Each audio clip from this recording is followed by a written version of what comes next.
Hello friends, CSIR net life sciences का unit 13 का हम टॉपिक पढ़ रहे हैं इम्यूनो टेक्निक्स।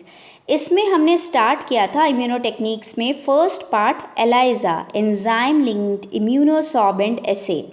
ये सारी टेक्निक्स आपको मेरे इन वीडियोस में बहुत इजी लगेंगी क्योंकि बहुत ही एनिमेशंस के साथ में बनाई गई हैं और बहुत इजी टू अंडरस्टैंड है। तो इसका हम पार्ट 2 देखने जा रहे हैं। हम स्टार्ट करते हैं इसका पार्ट 2। पार्ट 2 के अंदर सबसे पहले हम देखेंगे एलाइजा का प्रिंसिपल क्या होता है। एलाइजा का प्रिंसिपल बाकी सारी इम्यूनो एसे टेक्नोलॉजी से मिलता जुलता है। इसमें क्या हम यूज़ करते हैं कि एक एंटीबॉडी एक एंटीजन को जाके बाइंड करेगी और जब वो एंटीजन के साथ में बाइंड करेगी तो उसमें कोई डिटेक्शन सिस्टम लगा होगा। डिटेक्शन सिस्टम किसका होगा? कलर्ड सबस्ट्रेट का होगा। तो कलर्ड सबस्ट्रेट जो बनेगा, क्यों बनेगा? क्योंकि जो एंटीबॉडी अटैच हमने भेजी है उसके साथ में एंजाइम लिंक्ड होगी। ये एंटीबॉडी प्राइमरी भी हो सकती है, सेकेंडरी भी हो सकती है। ये डिपेंड करता है कौन सी टाइप की एलाइजा यूज़ कर रहे हैं, क्योंकि एलाइजा एक टाइप की तो होती नहीं है, अलग अलग टाइप्स की होती है। तो इसीलिए हम इसमें वो वाला एस्पेक्ट देखते हैं। तो बेसिकली प्रिंसिपल क्या है? आपने एक एंटीजन डाला या फिर आपने एक एंटीबॉडी डाली, फिर आपने उसके अंदर क्या डाला? अगर आपने एंटीबॉडी डाली है तो फिर आप एंटीजन डालोगे, फिर दूसरी एंटीबॉडी डालोगे। जो दूसरी एंटीबॉडी होगी वह एंजाइम से लिंक्ड होगी।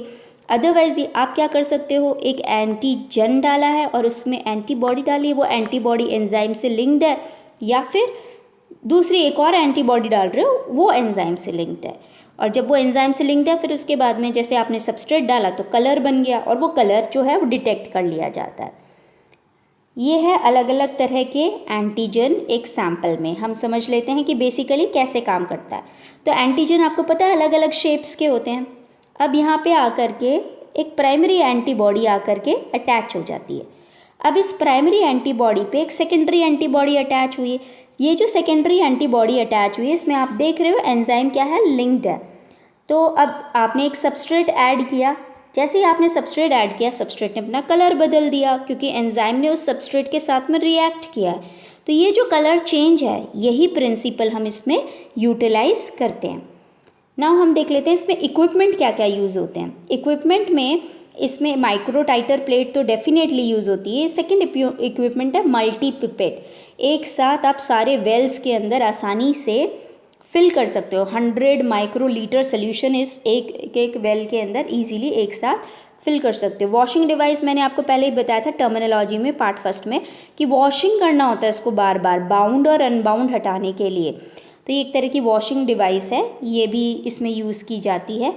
इस तरह का एक इक्विपमेंट है, ये इस तरह का इक्विपमेंट है जिसमें माइक्रो प्लेट को वॉश किया जाता है। अब डायरेक्टली आप उस प्लेट को वॉश कर सकते हो। कौन कौन से रिएजेंट, ये इंपॉर्टेंट एस्पेक्ट है। सबसे पहले आप वेल को कोट करते हो। तो कोट किससे कर रहे होते हो? उसको कोटिंग बफर कहते हैं। वो कोट होता है PBS बफर। PBS का मतलब है फॉस्फेट बफर। सलाइन इसमें प्रेजेंट होता है इसलिए फॉस्फेट सलाइन बफर। सलाइन आपने देखा NaCl इसमें प्रेजेंट है। फिर डाइल्यूटिंग या वॉशिंग बफर, ये भी PBS का ही मिक्स होता है लेकिन थोड़ा सा इसमें ट्वीन भी होता है डिटर्जेंट एक्शन के लिए।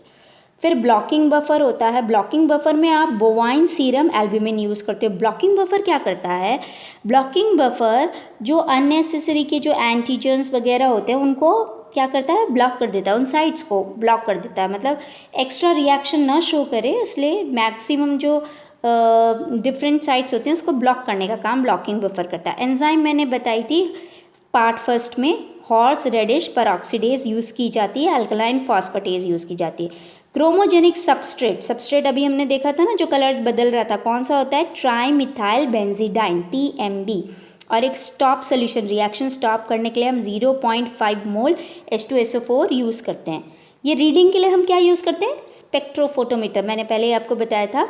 एब्जॉर्बेंस इसकी कितनी रखते हैं हम? 450 नैनोमीटर। और फिर हम इसको कैलकुलेट कर लेते हैं इसके रिजल्ट्स को। इसमें कट ऑफ वैल्यू एक होती है। कट ऑफ वैल्यू क्या होती है? कट ऑफ वैल्यू जैसे एलाइजा के किट्स आते हैं उसमें कट ऑफ वैल्यू पहले से ही गिवन होती है।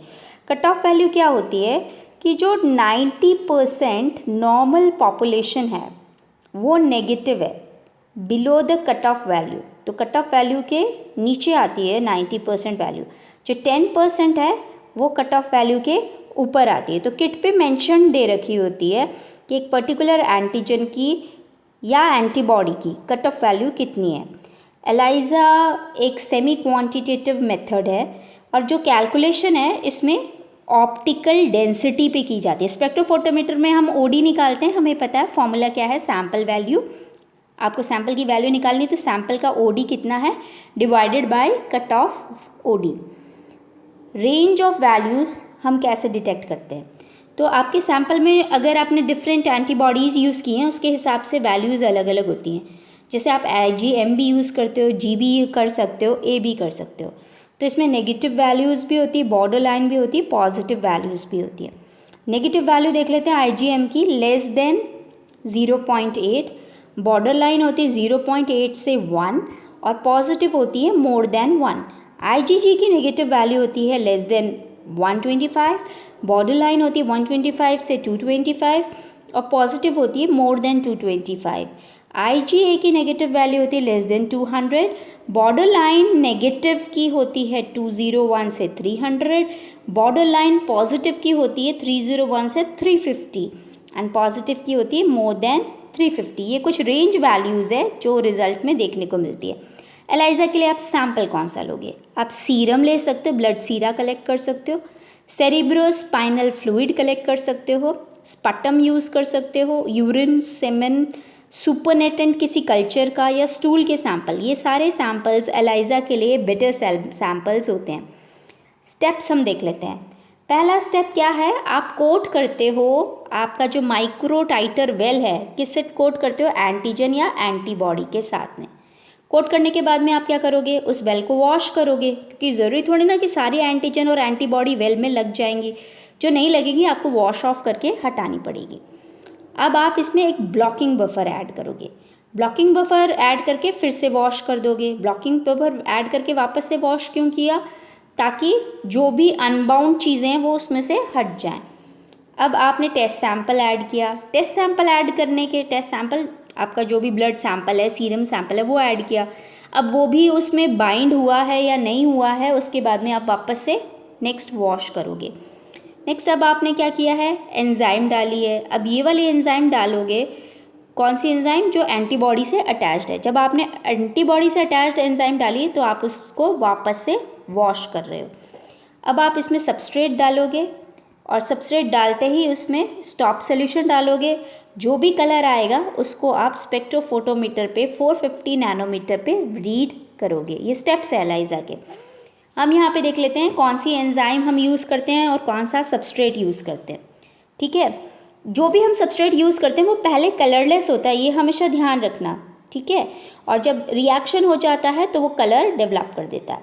अगर आपने एंजाइम यूज़ की है एल्कलाइन फॉस्फेटेस, तो जो आपका सबस्ट्रेट है वो है PNPP, पैरा नाइट्रोफिनॉल।